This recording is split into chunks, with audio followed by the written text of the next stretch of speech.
You are listening to the Bruja podcast, radical, transformative, empowering birthwork in all its nuances. Reproductive justice, racial justice, reclaiming ancestral wisdom, decolonizing the birth space. Here, my friends, we go deep. Join us each month as we chat with activists, scholars, healers, community wellness workers, birthing folk, and beyond to explore topics from their roots to their leaves.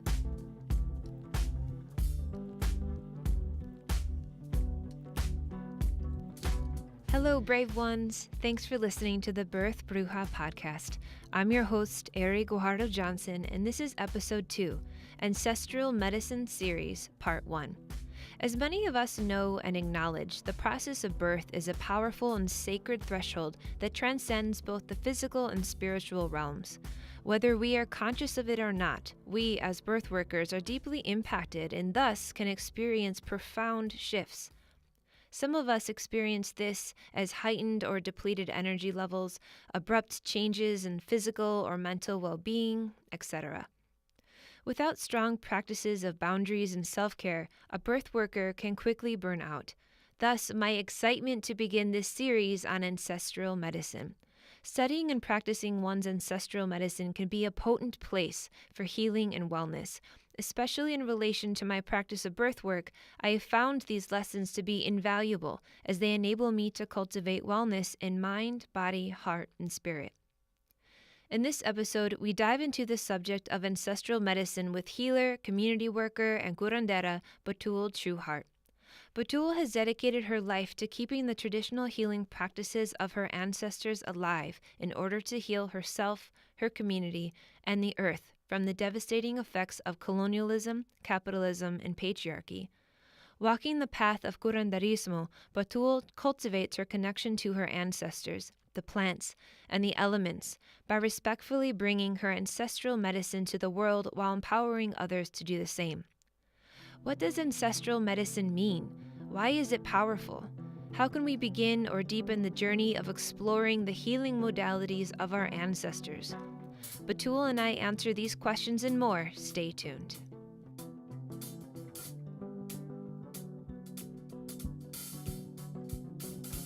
Healing through the path of decolonization takes much work. It takes looking closely and unraveling the lies that have been so tightly woven into how we relate to ourselves, each other, and all living things. The earth, the water, our food, our bodies, animals, the plants, etc. Separation is the big lie. It keeps us disconnected from everything and everyone. I haven't always been a plant person. I didn't grow up around plants, and for years I killed the plants I tried to grow. This wasn't because I was born with a natural inclination toward killing plants. It's because I had trauma that prevented me from being present and connecting with them so I could meet their needs. Now that I'm present with the plants, they grow. Now that I am conscious of my tendency to hold my breath, I am present with my breath. I breathe deeper and feel better. In the end, it's all about connection. It is in recovering our innate capacity to connect with ourselves and the life around us that we discover the truth of who we are, our identity, our purpose. And rather than seeking out an external spiritual path, a beautiful place to begin this journey is by diving deep into the traditions of our own ancestors. This is how we truly reconnect. This is how we heal. This is how we come home. May we heal by relearning the true history of our ancestors. May we heal by reclaiming ceremonial ways of prayer. May we heal by reconnecting to the earth and all the elements. May we heal by remembering the languages and traditions that have been lost. May we heal. Thank you so much for that beautiful, beautiful offering. I am humbled and excited and totally fangirling to welcome Batul True Heart into the studio here for our second episode of the Birth Bruja podcast. And Batul, if you could just share a little bit of the title of that and where folks can read more of that offering. Yes. The title is from an article I wrote. It's called Decolonization, The Path to True Heart Healing. And the article is in this magazine called Life as Ceremony. And my friend Alice Johanna Baca, she started this online magazine, but now there's prints that are available. And she gathers women every solstice and every equinox to write about a particular topic. And last fall, she gathered us together to write about healing. And so that's just kind of the end paragraph to my essay. So good. So as I mentioned, am extremely, extremely excited. And this felt like a really big deal having you come and speak here. And so I just wanted to share with everyone else something that I've already said to you when I initially was trying to holler at you to get you to speak with me. And that is that you are an absolute gift to this world. You embody your spiritual practice so beautifully, so profoundly, that simply sharing space with you is uplifting and enheartening. You inspire me to deepen my relationship to self, my ancestors, this earth. Your honesty and vulnerability around your own path has given me strength to continue to do the work, especially when it's difficult. Getting all emotional, wasn't quite anticipating this. I guess to speak a little more specifically, when I first met you in person was at the Curandera's toolkit at Ancestral Apothecary. And I've known of you before meeting you, but something about the way that you held that space was particularly transforming for me because I was just started the next section of healing my womb, healing my energetic space from sexual assaults that happened years ago. And then as life happens with new transitions, it's like a whole new realm of healing becomes apparent. And so I had entered that class with a lot of resistance. Psychologically, I knew I needed to be there. And I knew I was going to do the work, but I didn't really want to be doing it. And having you there, the way you held that space, it just made it so much more. So thank you. And in that, I feel like having you on this show, having the honor to help amplify your voice, your work, is not only healing to myself now, but healing to my younger self. If only I could have encouraged that little person to keep singing to the wind, to keep talking to plants, and to keep praying to the moon and La Virgen, to let that little one know that my ancestors don't give a fuck about me not being brown enough or white enough for this community or that space, that they are there waiting for me to reestablish connections that had been severed in my family's process of assimilating into U.S. culture. If only she could have been told that all of these intuitive pulls to medicine and magic are real and that I'll be needing them in the future. Mm-hmm. I feel like that sort of message is maybe not as specific, but that's what you embody. That's what you offer. It's just this really hardcore, powerful validation and this really enticing invitation to this work. Mm. So thank you so much. Thank you. Thank you. So to start off, if you could just speak a little bit about yourself. Where do you come from? What are you doing these days? All right, let's see. Well, my name is Batul True Heart, and I like to always start by just naming and claiming my ancestries. On my father's side, I'm Yaqui from the Sonora Desert, the border of what's now called northern Mexico and southwestern Arizona. That's my dad's side. And then on my mother's side, we're mixed Spanish Panamanian. My great-grandmother came here to the U.S. in the 50s with my grandmother, who was then a teenager, and then my mother was first generation born here. But they are, they're wonderful, and they are, fair-skinned, green-eyed, blonde hair, and really, although they had their own struggles, definitely, at the same time, definitely walked with privilege of having lighter skin. Yeah, and so even though I grew up with that side of my family, I didn't grow up with my Yaqui side of my family. Although I always knew I was Native, because my mom told me that, I didn't actually meet my father or know that I was specifically Yaqui until I knocked on his doorstep at age 32. So I think that was about 8 years ago. Wow. Yeah, so that's kind of when, well, things had already been starting some years before that for me as far as my path, but that's when things really started to unfold. So I mostly grew up with my Panamanian side, although, very assimilated as well. And, I didn't grow up knowing Spanish. I still don't know Spanish. I say I'm learning Spanish now because I am. And although I knew I had brown skin and native ancestry and all this, in some way I kind of thought I was like everyone else too. And in some ways, yes, we are all the same. And at the same time, now that I know my lineages, I have more of a sense of who I am actually, because I know now I know where I come from, and I know the people I come from, and I know the kind of strength and power that they have. So that's been very healing in itself. So yeah, it's great everything you've said so far, because I think that is a lot of my work. Is I've struggled a lot in my life with identity and with the loss of identity and what comes with that. And to me, kind of the main symptom has been a feeling of worthlessness. And so that's a big burden to carry, especially when I know I and we have so much value, so much to offer. So that's been a lot of my healing journey, I'd say. Wow. And in terms of the work that you're doing these days, I mean, I've met you, in the context of a class. And I know through Instagram, if you could also please share your Instagram handle, because folks, if you're not following this woman, you need to immediately press pause and go follow her. But yeah, if you could just talk a little bit about what you're doing. Yeah, so let's see.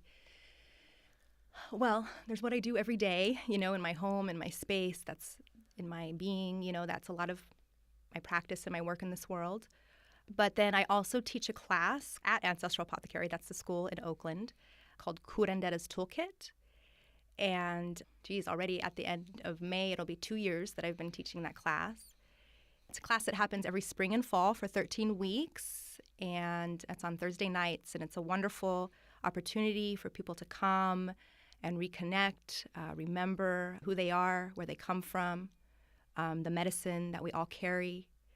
It's not a class to become a curandera, but it is a class to reconnect, like I said, with our medicine, with the medicine, traditional medicine, how to heal ourselves, how to make medicine, support our families, when there's any kind of illness. So it's a wonderful class, and I took that class for the first time 3 years ago, and then a year later started teaching it. But it was a huge, huge transformational time for me in that class. So I always feel very honored to teach that class and highly recommend it for people. Me too. Yeah, and everyone's in the class, yes. So that's one thing I do, and also related to this work, every year, the last 3 years, I've been bringing healers on this path down to Oaxaca to learn with my teacher, Estela Roman, and her teacher, Doña Enriqueta, and other curanderas, Doña Socorro, others that we learn with down there. And so that happens generally every January or February of each year. So we just went a few months ago. So people can look out for that too if you want to come down and just really deepen on the path. I teach other classes too. I don't have anything specific scheduled right now, but I make medicine. I do have a line of medicine called Maso Medicina. Maso means deer in Yolme, which is the Yaqui language. Yeah, I have one particular product right now that I sell. It's called Agua Florida. It's a spray. It's made of flowers and herbs. Sometimes you can find this particular Agua Florida that's made synthetically, but mine is made, just from the power of the plants. And you can find it at 5 Flavors Herbs in Oakland, Scarlet Sage in San Francisco, La Botanica Azul, which is going to be a POC founded and ran and queer also space, a botanica that's coming up. But right now they have pop-ups around the Bay, so I sell with them. So yeah, that's my medicine, more to come. Right now, probably the best way to stay connected with me and my work is through my Instagram handle, which is just at Batul True Heart. You can kind of just see what I'm doing, what I'm offering through there. And then I will say I am working on a bigger website and all of that. I think definitely at least by the end of the year, it will be done. I'm about to step into working with people as a clinical herbalist. I'm about to finish up my 3rd year of my formal training in herbalism. So I'll be working with people for their physical ailments, along with what I'm already doing, continuing to expand, working with people for their emotional and spiritual ailments as well. Thank you. Thank you. And we're going to dive more into specifically what that sort of medicine looks like. So speaking of the class that you teach, Curandera's Toolkit, would you please speak a little bit about what curanderismo is? Yes, let's see. So there's a couple ways I think about curanderismo, but it's definitely a path of healing, a path of ancestral healing, earth healing. It's definitely a path that comes from the struggle. It's for the struggle, and it comes from the struggle. There was curanderismo here before the colonization came here. But really, curanderismo was formed after the conquest. Well, I don't like to say conquest necessarily because we're still here. We're not conquered. But it's a mix of, indigenous practices from here, from this continent, namely southwestern U.S., Mexico, but all of Latin America, what they call Latin America now. Also, it has African roots as well. When, the Spanish forcefully brought over Africans as slaves, also came the medicine of the Africans, their plants, their connection to the earth, as well as specifically from North Africa and Spain. The Moors ruled Spain for hundreds of years, so there's that Arabic influence as well. So there's a lot that comes in with curanderismo. Even a lot of our plants that we still use, that we use every day, that we revere, the chamomile, the rosemary, those aren't plants from here, The aloe is from Africa. So wow, I had no idea. Yeah. So that's, it's important that we tie all that in together too. That's really what makes this path. And, I think of curanderismo as like the flower growing out of the cracks of the concrete, It's like no matter what, these things are trying to hold us down, but still we grow through it and we flourish and we bloom.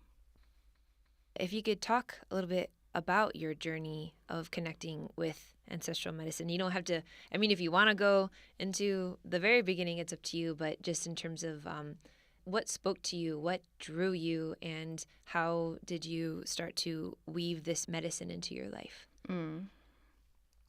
Great question. Well, I feel I have to always start with, what really drew me here. Well, number one is my ancestors.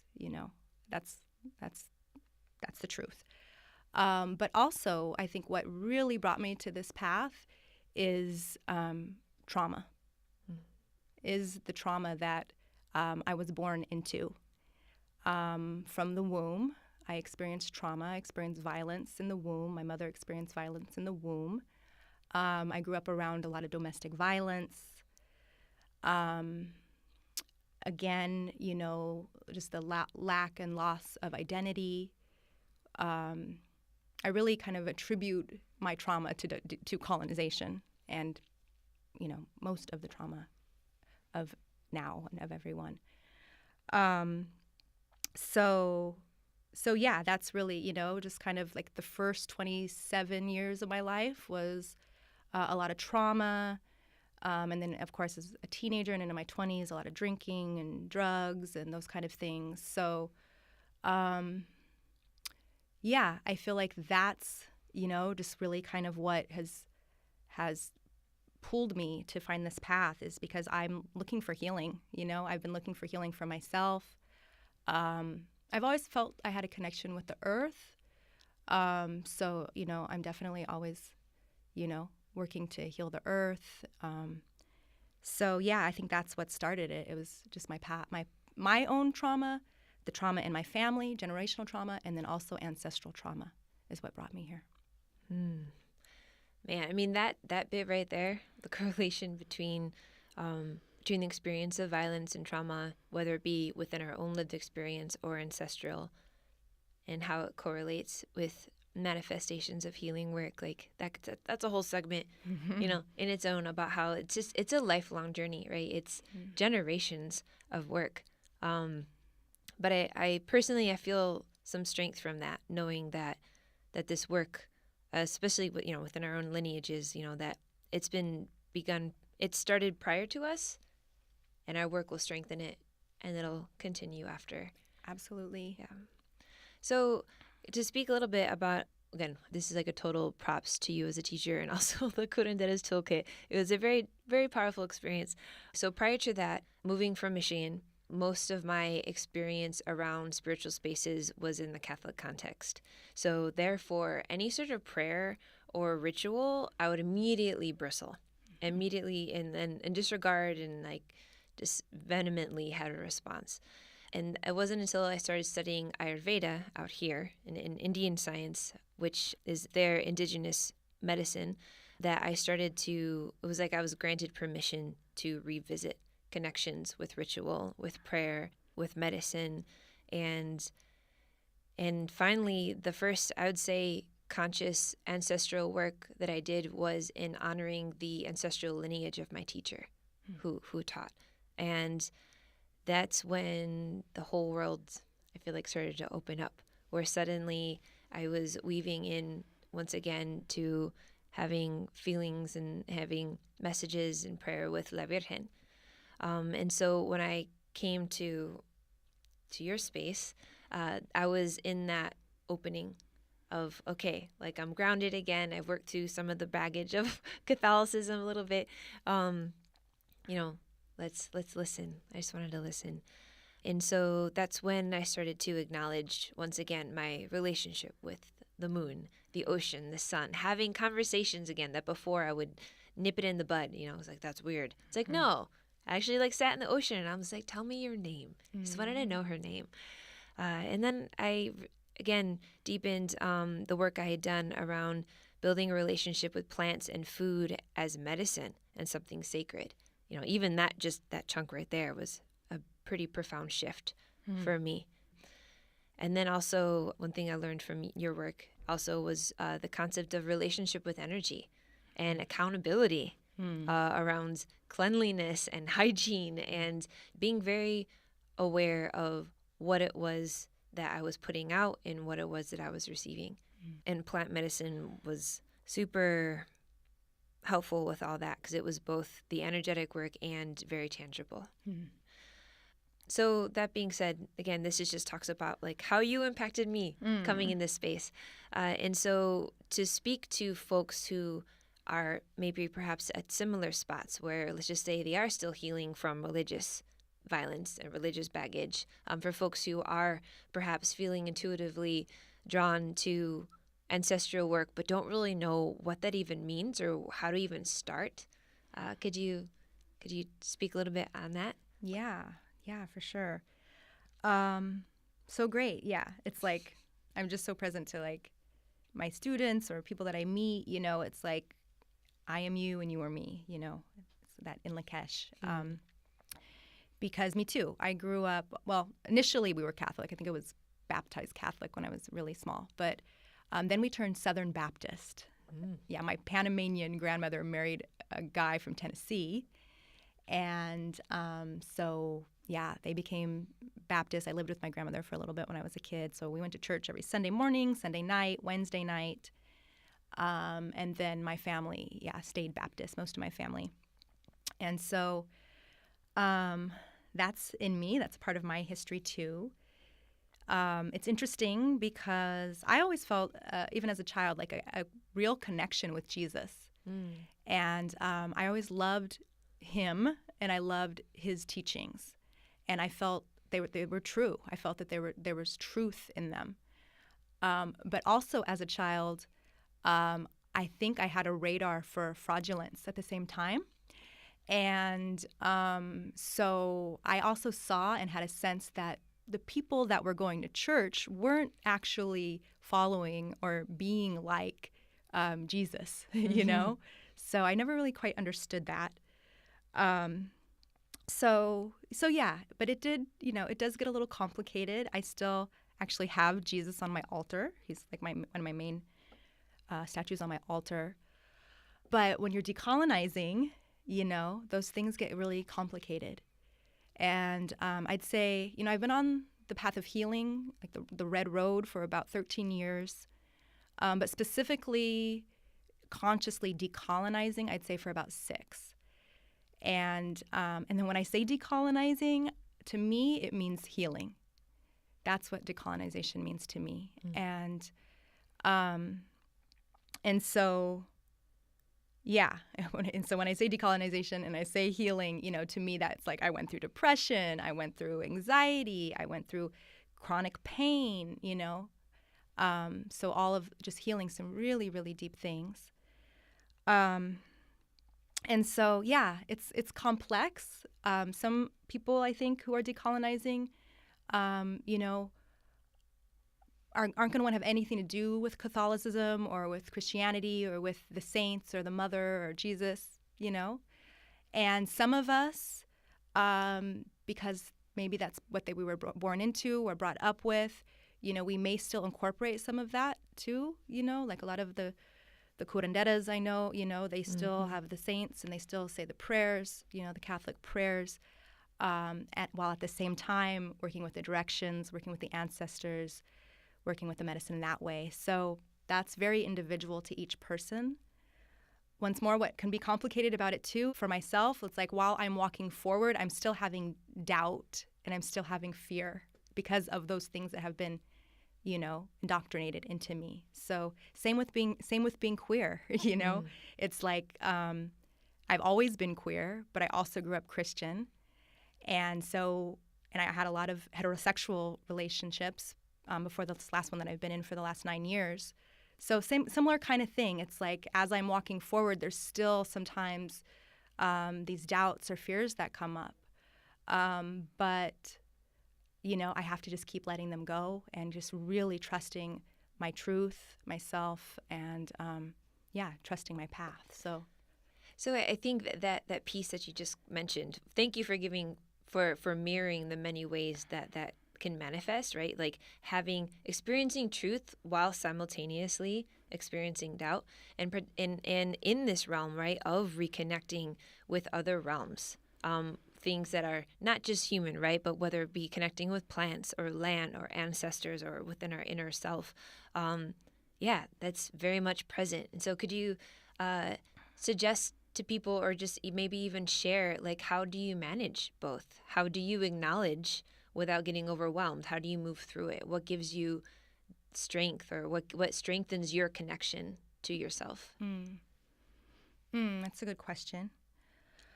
Well, I'd say I move through it by, doing my best, and it's not always easy, but doing my best to trust my path and staying connected to it. What is most important to me is staying connected to the earth and to the plants and to the elements.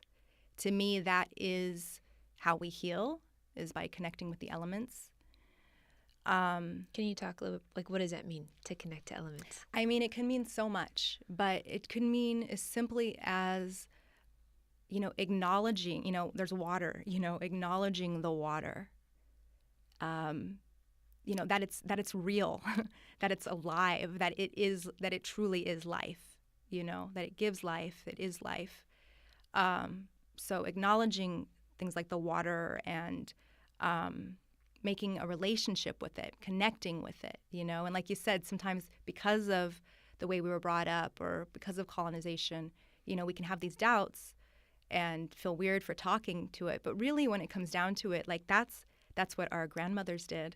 That's what our ancestors did. Those that came before us, they had a connection to these things. They had a connection to the wind. It wasn't just the wind. That wind brought messages that, led an entire community, like what they were going to do next, And so, that is the trouble, I think. One of the problems with religion and organized religion is like we're losing a sense of like who we are and what we're truly connected with. And of course, it's great to be connected to spirit and all of that, but here on earth, the elements are here. We're here for them and they're here for us. there's a reciprocation that should be happening. So yeah, that to me, that's how I do it. It's just by almost like a person, just being present with the elements, connecting, being present, acknowledging, thanking, asking. Yeah. I think that practice of acknowledgement, if they're, okay, yeah, looking back at my younger self, the self that had put all that intuitive medicine, right, in a closet and shoved it away. I think that's the first piece that I would have encouraged her to do, would be to acknowledge the sun upon rising, whether it be to just sit with my face in the sun, or whether it be to actually, right, say something of gratitude, or whether it be to just contemplate on the power of this gift that is sunlight, or even with consumption of food, right? Acknowledging, spending time to think about the fact that this came from someone's land, that this came from the gift of water. Where did that water come from? That this came to me across human hands and human sweat. And I think, we can launch into a whole other conversation around, capitalism and commodification of everything. But I just think that practice of acknowledgement can be and is extremely profound. One of the reasons why I wanted to have this episode as part of a larger conversation around birth, right, is because in these realms where there's so much unknown, emotionally, physically, right? We don't know how we're going to feel physically or how we're going to feel emotionally. We don't know logically, right? Like what medical decisions we have to make or so forth. I just think before we get into that realm, I think it's important to break it down into what are the practices that connect us to our strongest selves. The selves that are wide enough to handle the unknown, the uncertainty, while still feeling in our power. And again, you've been such a profound teacher for me in deepening these relationships, that I know that when I am in a birth space, you better believe I'm going to have plantitas there. You better believe I'm going to try to have flame, to have stone, to have things that in my most vulnerable place, things that will remind me that there's those that came before, that there's those that will come after, that surrender piece. Sorry to jump off into that monologue, but yeah, yes, the power of acknowledgement, really. Absolutely. Yeah. And I think you're reminding me of one thing I love about this work. I mean, there's many sides to this work. Like you said, it's not all rainbows and unicorns. There's a lot of healing we have to do, and healing can be really hard. But what I do love about this work, and I think what just keeps me so inspired about it, is how beautiful it is. I mean, I grew up also in low-income housing, apartments, trailer parks. I grew up around the white poor. So poor but white, and that's a whole other, to me, it's poor. It's another level of being poor spiritually. To me, white people in general have been disconnected from their indigenous roots for the longest. So going back to thinking about the places I grew up, there wasn't a lot of beauty. It's like when you grow up in low-income housing, there's not a yard, there's not flowers, everything looks the same, all the walls are painted the same. There's a certain smell sometimes to poverty, and so I think I find sanctuary in gardens and nature and the beauty of flowers and colors and smells, and to me that's life. It's like, oh yeah, here's life. This is how it's supposed to be. We're supposed to have all of our senses, lit up. And so that's one of the parts that keeps me going, is just how much beauty there is on this path and in this world, in this life. I know that for many of us, there is not much known about where we come from, about our ancestry. So for folks who would like to connect and feel inclined but don't know where to begin. Yeah. So there's many ways to do it. I mean, we do live in the time of DNA tests. I haven't done a DNA test. That's, one possibility, just to get more information. But, there's other ways that we can connect too. And one way is through our dreams. A lot of this work, whether we're, working with plants or smoke or however, it's about our intention. So, if we really have that intention, a true intention in our heart, a true wish, and we ask and we're clear about it, then things begin to unfold. So in my experience and what I've seen with others too is if you really have that in your heart, you can take it to your dreams, see what kind of messages you get there. Pray about it if you pray, and if you're on this path, you do. So, just keep looking for answers. Ancestral work can be very mysterious, like you don't really know why you're drawn to something necessarily, or even a plant, or a flower. For me, I there's certain flowers like cempasúchil, the marigold. Just thinking about that plant, I can be brought to tears. There's something about that flower to me, and to me, so that tells me that is an ancestral plant of mine. So, it's not an easy process if we don't know our ancestry necessarily. But, also start asking questions to who you do know. If your mother is still alive, or your father, or your grandparents, or your aunties, or whoever, just start asking questions. Get down, what did they eat? What did they drink tea? What were their names? Yeah, their names. What do they believe? What do they believe in? What do they love? So it's a lot of it's about investigating, but trust it. Trust whatever comes. The mystery unfolds, and it can be a lifelong journey. There's still more that is definitely unfolding for me. So that's what I would say. I think that too, that journey of asking questions can very much bring up both the doubt, right, the uncertainty, particularly because oftentimes, especially if Ancestry.com is being a resource, we hear, father lines, Yeah. we hear like those are the stories that we listen to. And I know that when I first started asking questions, I felt disappointed because I wasn't told stories about epically strong women with big personalities who also loved plants and dancing. It's like I was seeking myself in the stories. And what came back were stories of violence and trauma and strength and courage, right? Especially in like the coming from Mexico to the States, back to Mexico, back to the States. And knowing that the aspects of myself that I value now historically would have been deemed inappropriate, would have been deemed dangerous, right? Like the last episode we touched upon, that's brujeria, right? So it makes sense that the first stories that we come across are often the ones that we're safe enough to pass down through history.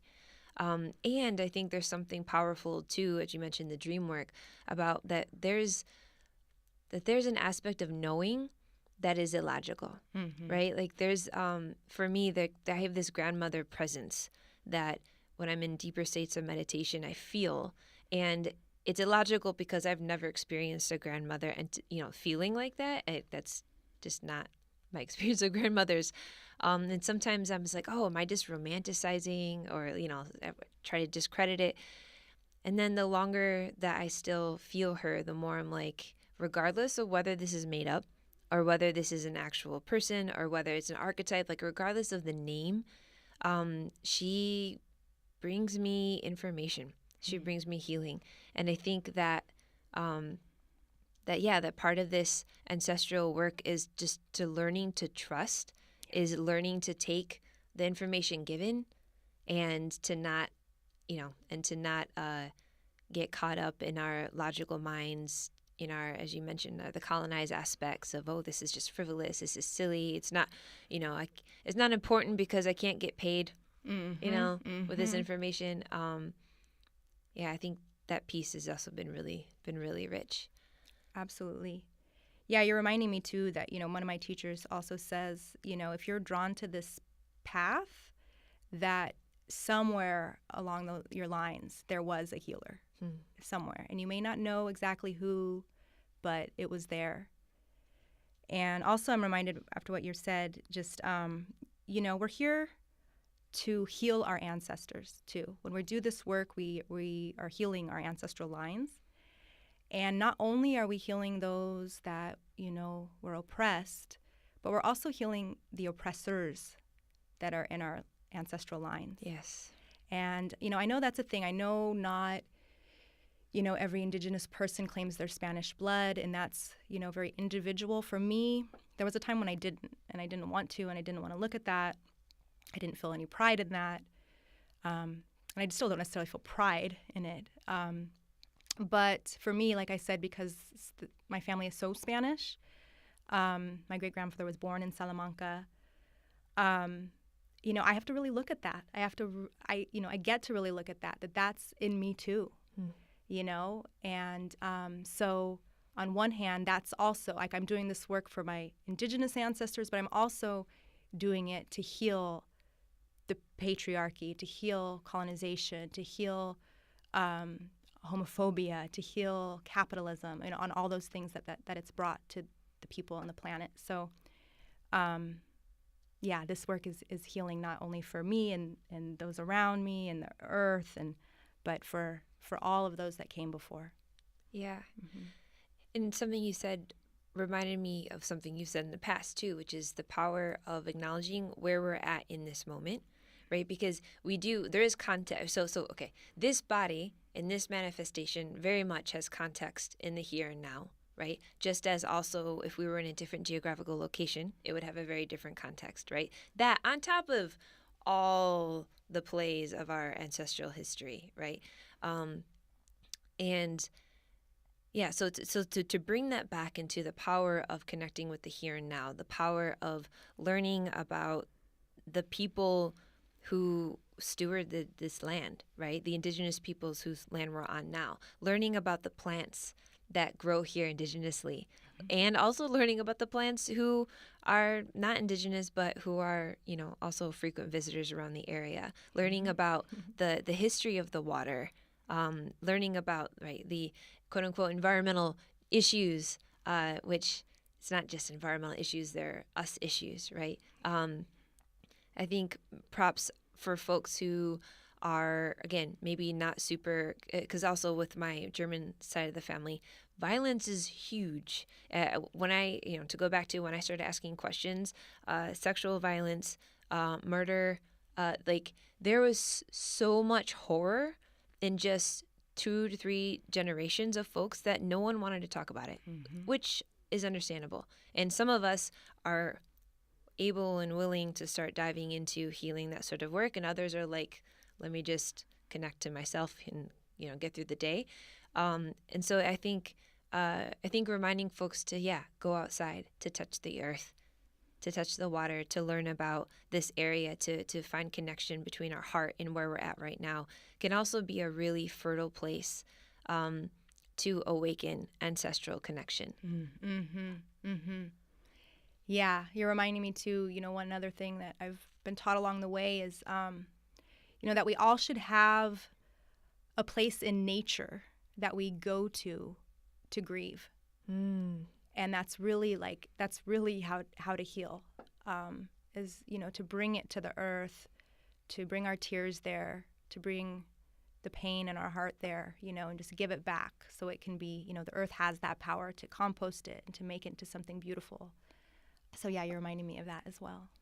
So speaking of plants, for folks out there who are wanting to make plant friends, especially folks who are in the Bay, could you offer some suggestions on plantitas?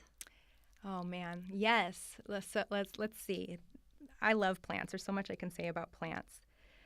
Again, it's about this work, this path of curanderismo and healing. Is really about connection. So if you're feeling a calling to plants, I encourage you to say hi, and I know that can feel a little awkward at first, but remember, anything in your mind that's saying this is weird or awkward, that's all like coming from a colonial viewpoint. That's all That's all that. So if you want to go that way, you can. But, I'd say, connect, introduce yourself. Hi, ask, and then talk to the plant. Ask the plant, who are you? What are you here for? Spend some time, If you ask questions, take some time, meditate there, and you will hear some answers. So that's what I'd say. Just connect, start looking around. Gosh, we live in such a beautiful area that there's so many native plants here. There's so many beautiful gardens.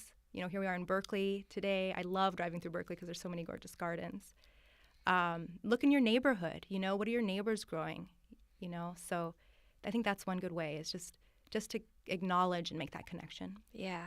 And I know a lot of us, too, grow up with connections to certain plants. Like for me, roses have always been super important, and also lilac, which my grandma used to have this ginormous snowball lilac bush, like the size of my, at the time I thought they were the size of my head, but they were so fragrant, and I haven't seen them out here yet.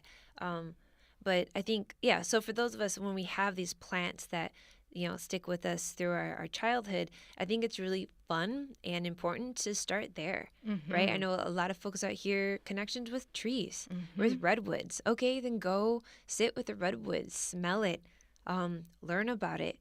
And then also for folks who find it challenging to be embodied, I think sometimes it's also helpful is the plants such as ruda, yarrow, sage, rosemary, lavender. The plants that have very strong fragrances can be helpful in bringing you back to this moment, even if it's just for one breath. Absolutely. Absolutely. You named some of my favorites. Thank you, Batul. Thank you so much for being here.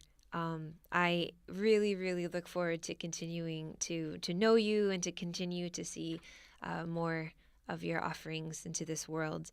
Is there any piece in closing, any advice, any wisdom, any, prayer, anything that you feel you want to offer right now?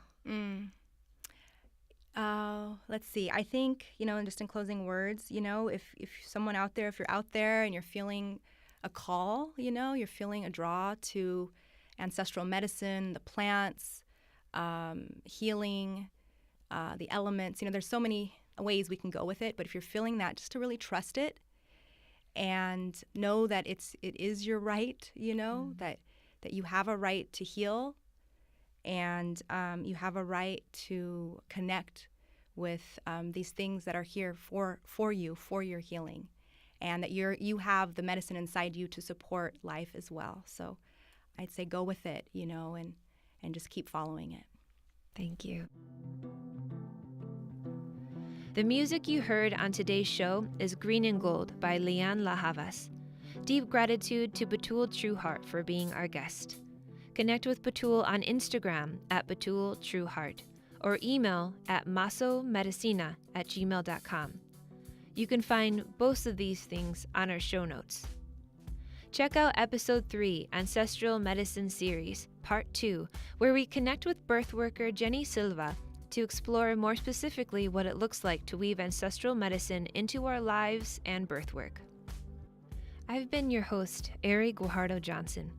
The Birth Bruja podcast is produced by Catherine Petru of We Rise. Be sure to check out show notes for links and resources. Follow us on SoundCloud and iTunes to help us expand the impact of this work. Until next time, my friends, thank you for all the ways you show up in this world. Blessings and gratitude.